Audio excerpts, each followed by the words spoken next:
2025 की वह भयानक रात जब गुजरात के वीरावल में अरेबियन सी के किनारे खड़ा सोमनाथ मंदिर खतरे में था। मोहम्मद गजनी की सेना ने मंदिर पर तेजी से हमला किया, खजाना लूटा और शिवलिंग को तोड़ने की कोशिश की। अल बरूनी की किताब तारीख-ए-हिंद के मुताबिक उस समय मंदिर में हजारों भक्त थे और मोहम्मद गजनी ने सभी भक्तों को बेरहमी से मार डाला। वह रात इतनी भयावह थी कि पत्थर भी चीख उठे, लेकिन यह सिर्फ एक शुरुआत थी। सोमनाथ बार बार टूटा, लेकिन हर बार फिर से खड़ा हुआ, जैसे कोई दिव्य शक्ति इसकी रक्षा करती हो। क्या यह सिर्फ एक मंदिर है या इसमें कोई ऐसी ताकत छुपी है जो समय और तूफान दोनों को हरा देती है? क्यों सोमनाथ को भारत की आत्मा कहा जाता है और कैसे यह हजारों साल पुराना शिवलिंग आज भी अपनी चमक बरकरार रखता है?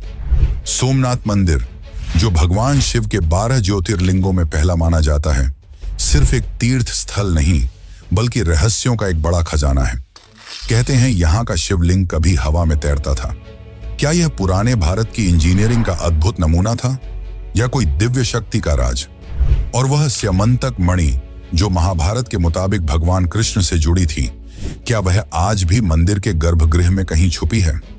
2020 में जब IIT गांधीनगर के पुरातत्व विशेषज्ञों ने मंदिर के नीचे खुदाई की तो एक 3 मंजिला इमारत का पता चला। एक ऐसा ढांचा जो शायद हजारों साल पुराना है। यह किसका रहस्य है?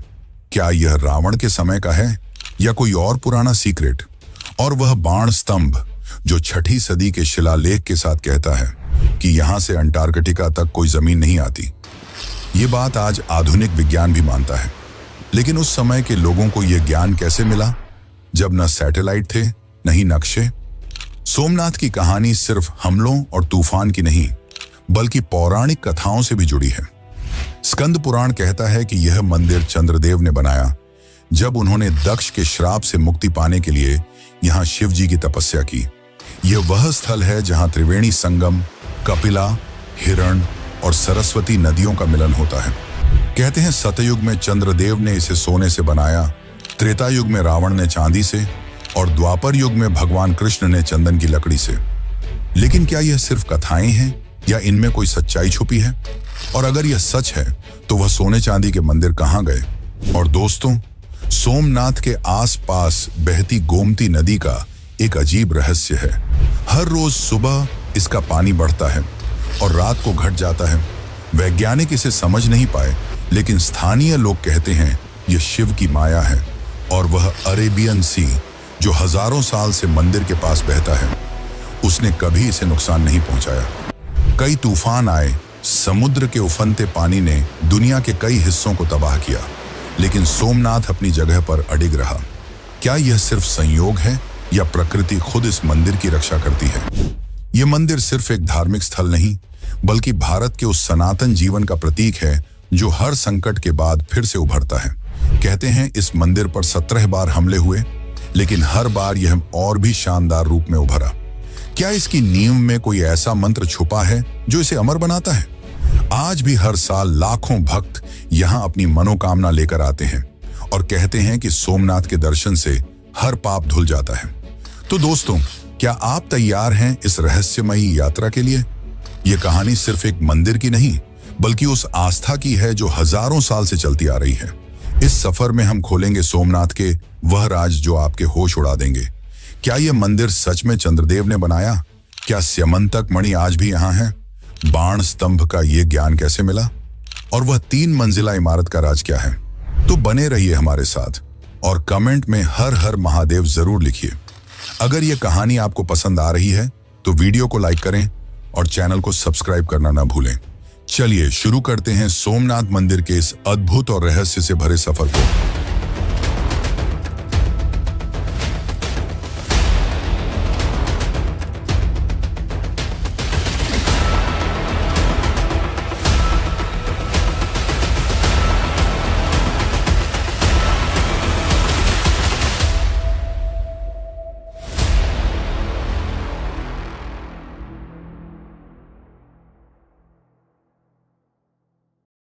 दोस्तों, सोमनाथ मंदिर की कहानी शुरू होती है एक ऐसी दुनिया से जहां देवता और असुर एक साथ रहते थे। यह है सत्य युग की बात, जब स्वर्ग में चंद्रदेव यानी चंद्रमा अपने रूप और तेज के लिए जाने जाते थे। स्कंद पुराण और ऋग्वेद के मुताबिक चंद्रदेव की कहानी एक ऐसी कथा है जो सोमनाथ मंदिर के जन्म से जुड़ी है। तो चलिए इस पौराणिक सफर पे चलते हैं और जानते हैं कि कैसे यह मंदिर बना भारत का पहला ज्योतिर्लिंग। चंद्रदेव एक सुंदर और तेजोमयी देवता थे जिन्होंने राजा दक्ष की 27 कन्याओं से विवाह किया था।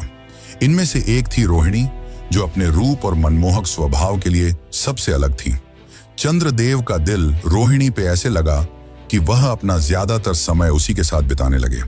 बाकी 26 कन्याओं को यह बात बिल्कुल पसंद नहीं आई। उन्होंने अपनी दुख की बात अपने पिता दक्ष के सामने रखी।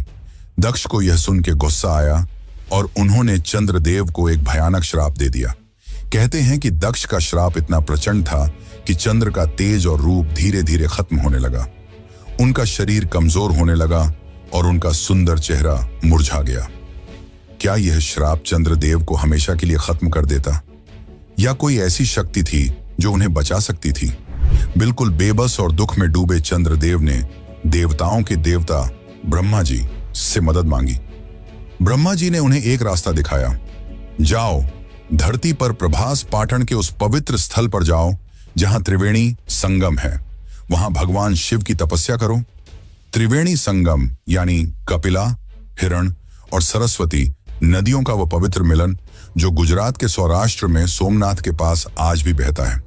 कहते हैं यह संगम न सिर्फ धार्मिक रूप से पवित्र है, बल्कि इसका जियोग्राफिकल महत्व भी है, क्योंकि यह 3 नदियों का पानी यहाँ एक साथ मिलता है और यह स्थान आस्था का केंद्र बना।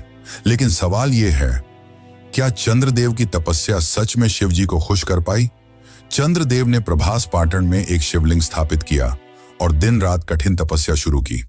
उनकी भक्ति इतनी गहरी थी कि खुद भगवान शिव उनके सामने प्रकट हुए। शिव जी ने चंद्रदेव से कहा, तुम्हारी भक्ति ने मुझे प्रसन्न किया है, मैं तुम्हें दक्ष के श्राप से मुक्ति दूंगा। लेकिन दक्ष का श्राप इतना मजबूत था कि पूरी तरह खत्म नहीं हो सकता था। तो शिव जी ने एक वरदान दिया, तुम्हारा तेज हर महीने 15 दिन तक घटता रहेगा, लेकिन अगले 15 दिन में फिर से पूर्ण हो जाएगा। इसी वजह से आज भी हम चंद्रमा को शुक्ल पक्ष में बढ़ते और कृष्ण पक्ष में घटते देखते हैं। लेकिन यह कथा यही नहीं रुकती। चंद्रदेव ने शिव जी से एक और वरदान मांगा, प्रभु आप इस शिवलिंग में हमेशा के लिए विराजमान रहिए। शिव जी ने यह वरदान भी स्वीकार किया और तब से यह शिवलिंग सोमनाथ के नाम से जाना गया। सोम के नाथ यानी चंद्र के भगवान। लेकिन दोस्तों, सोमनाथ की पौराणिक कथा इससे भी गहरी है। स्कंद पुराण के मुताबिक यह मंदिर सिर्फ एक बार नहीं, बल्कि हर युग में अलग अलग रूप में बना। सत्य युग में चंद्रदेव ने इसे सोने से बनाया। कहते हैं वह मंदिर इतना चमकता था कि उसका तेज स्वर्ग तक जाता था। फिर त्रेता युग में रावण, जो शिव का बड़ा भक्त था, ने इसे चांदी से बनवाया और द्वापर युग में भगवान कृष्ण ने अपने हाथों से इसे चंदन की लकड़ी से सजाया। लेकिन यह सोने चांदी के मंदिर कहाँ गए? क्या यह सिर्फ कथाएं हैं या इनमें कोई सच्चाई छुपी है? और अगर यह सच है तो क्या वह पुराने ढांचे आज भी कहीं मंदिर के नीचे छुपाए हैं? और एक बड़ा सवाल, त्रिवेणी संगम का यह स्थान क्यों इतना खास है? कहते हैं यहाँ का पानी न सिर्फ शरीर को शुद्ध करता है, बल्कि मन को भी शांति देता है। स्थानीय लोगों का मानना है कि यहाँ स्नान करने से हर भक्त के दुख दूर होते हैं। लेकिन क्या यह संगम सिर्फ आस्था का प्रतीक है या इसके पीछे कोई और रहस्य है? सोमनाथ मंदिर के इस पहले ज्योतिर्लिंग का राज क्या है जो हजारों साल से लोगों के दिल में बसा है? तो दोस्तों, यह थी सोमनाथ की पौराणिक कथा, लेकिन यह सिर्फ शुरुआत है। इस कथा के बाद हम जानेंगे कि कैसे यह मंदिर बार बार टूटा, लेकिन हर बार फिर से खड़ा हुआ। क्या वह स्यमंतक मणि जो कृष्ण से जुड़ी थी आज भी यहाँ छुपी है? और क्या यह मंदिर सिर्फ आस्था का स्थल है या इसमें कोई पुरानी तकनीक का राज छुपा है? कमेंट में हर हर महादेव जरूर लिखिए और बने रहिए हमारे साथ इस अद्भुत यात्रा में। चलिए आगे बढ़ते हैं सोमनाथ के इतिहास और रहस्यों की तरफ। कहते हैं यह मंदिर सिर्फ पत्थर का ढांचा नहीं, बल्कि भारत की सनातन शक्ति का प्रतीक है। लेकिन सवाल यह है, कैसे यह मंदिर इतने बड़े बड़े हमलों के बावजूद जिंदा रहा? क्या इसकी नींव में कोई ऐसा राज छुपा है जो इसे अमर बनाता है? चलिए शुरू करते हैं सोमनाथ के इतिहास के इस अद्भुत सफर को, जहां हर कदम पर है विनाश और पुनर्जन्म की कहानी। ये बात है 9वीं सदी की, जब गुर्जर प्रतिहार वंश के राजा नागभट्ट द्वितीय, जो 825 से 833 ईस्वी तक राज किया, सोमनाथ के पवित्र स्थल पर आए।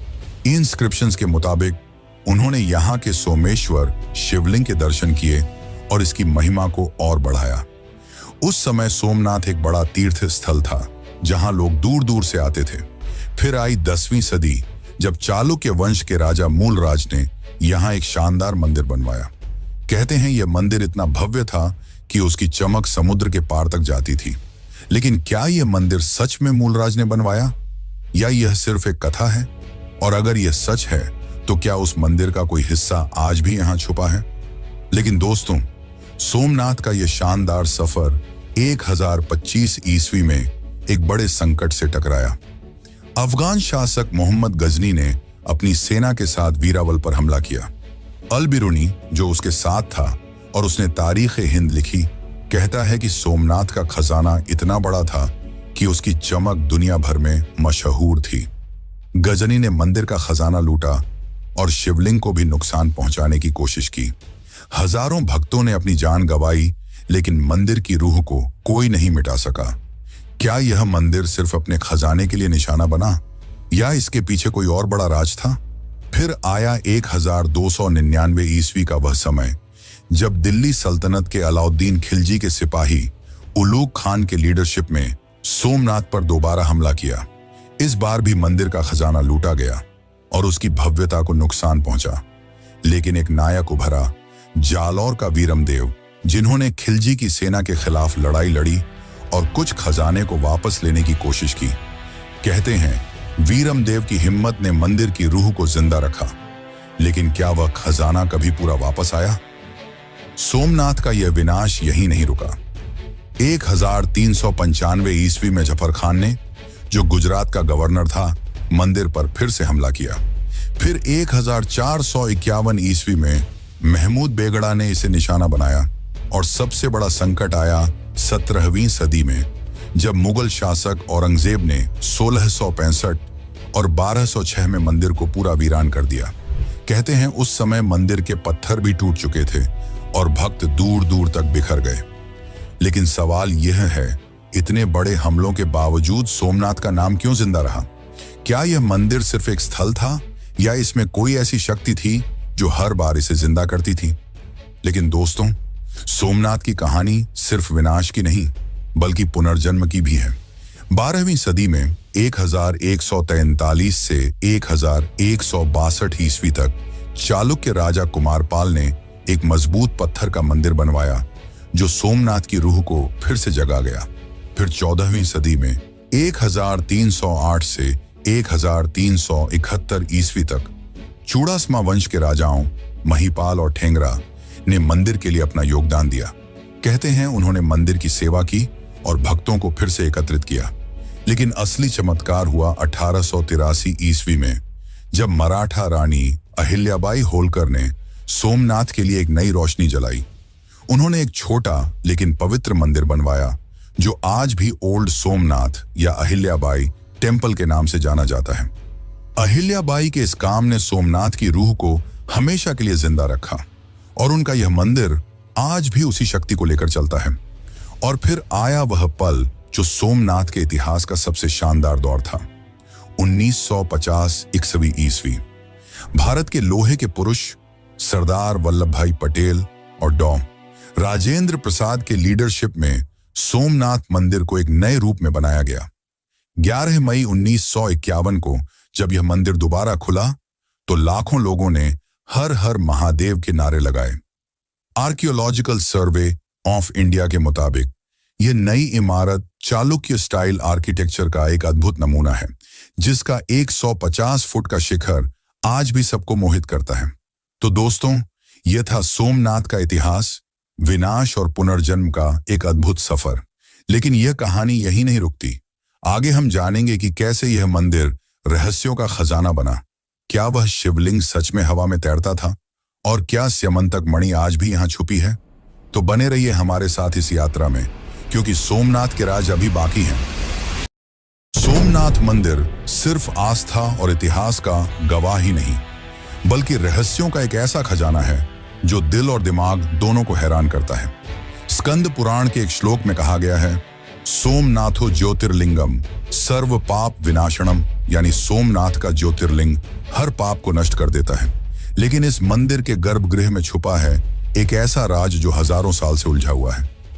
क्या यह मंदिर सिर्फ पत्थर का ढांचा है, या इसमें कोई ऐसी शक्ति छुपी है जो साइंस भी समझ नहीं पाई? क्या यहाँ का शिवलिंग सच में हवा में तैरता था? और क्या वो स्यमंतक मणि जो दुनिया का सबसे बड़ा खजाना कही जाती थी, आज भी यहाँ कहीं छुपी है? चलिए खोलते हैं सोमनाथ के इन अद्भुत रहस्यों के दरवाजे और देखते हैं कि ये हमें कहां ले जाते हैं। सबसे पहला रहस्य, सोमनाथ का वो शिवलिंग जो कहते हैं कभी हवा में तैरता था। स्कंद पुराण और लोक कथाओं के मुताबिक यह शिवलिंग इतना पवित्र था कि यह जमीन को छुए बिना मंदिर के गर्भगृह में तैरता रहा। 1017 ईस्वी में जब अफगान विद्वान अल बिरूनी सोमनाथ आया तो उसने अपनी किताब तारीख-ए-हिंद में लिखा कि यह कोई चमत्कार नहीं बल्कि मैग्नेटिक पत्थरों का कमाल था।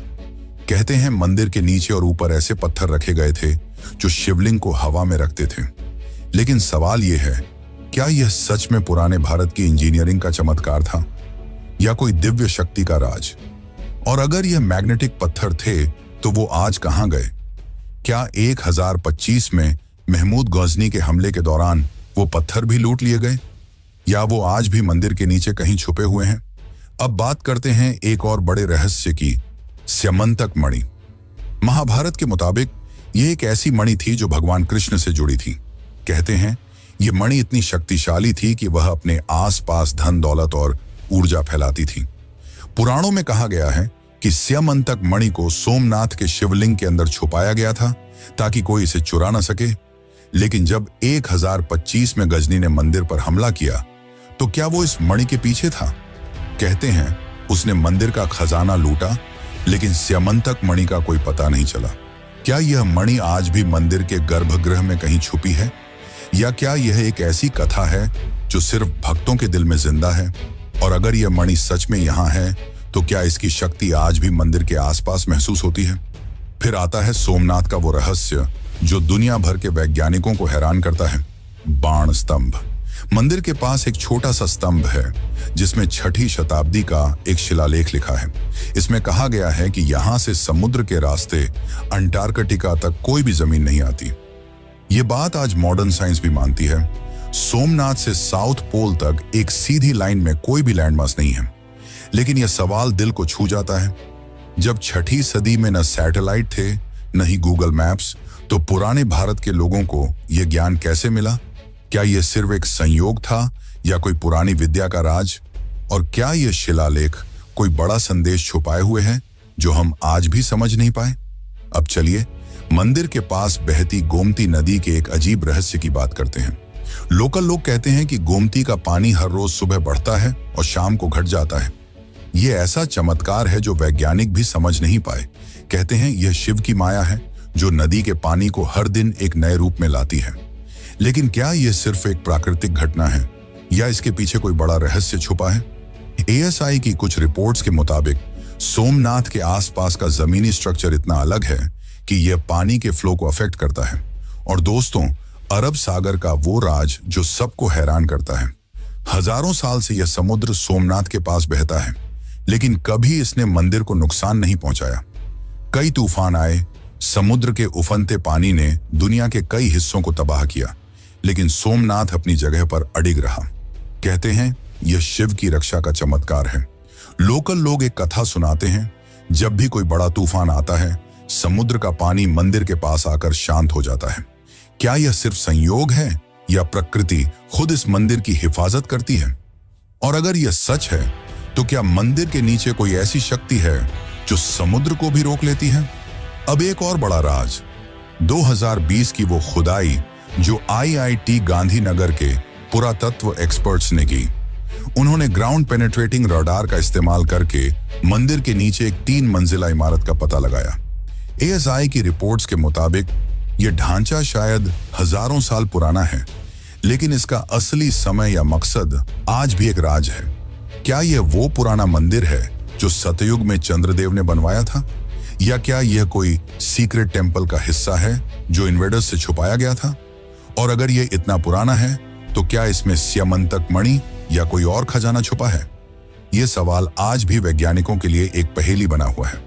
और एक बात, स्कंद पुराण के मुताबिक सोमनाथ मंदिर का नाम हर युग में बदला। सतयुग में इसे सोमनाथ कहा गया, त्रेता युग में प्राणनाथ, द्वापर युग में भैरवनाथ और कलयुग में फिर से सोमनाथ। लेकिन पुराण कहते हैं कि भविष्य में यह प्राणनाथ के नाम से जाना जाएगा। क्या यह नाम बदलने की कथा सिर्फ एक पौराणिक बात है, या इसके पीछे कोई बड़ा संदेश छुपा है? और क्या यह मंदिर भविष्य के लिए कोई बड़ा राज रखता है? तो दोस्तों, ये थे सोमनाथ के वो रहस्य जो दिल और दिमाग दोनों को छू जाते हैं। लेकिन यह कहानी यहीं नहीं रुकती। आगे हम जानेंगे कि सोमनाथ आज भी क्यों एक बड़ा तीर्थ स्थल है। क्या यह मंदिर सिर्फ आस्था का केंद्र है, या इसके रहस्य आज भी हमें कुछ नया सिखाते हैं? तो बने रहिए हमारे साथ इस यात्रा में, क्योंकि सोमनाथ के और भी राज खुलने बाकी हैं।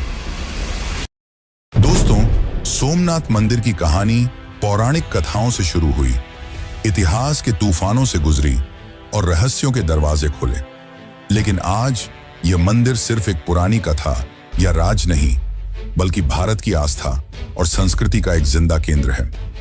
एक श्लोक कहता है, सोमनाथ दर्शनम पुण्यम सर्व कामना सिद्धिदम, यानी सोमनाथ के दर्शन से हर मनोकामना पूरी होती है।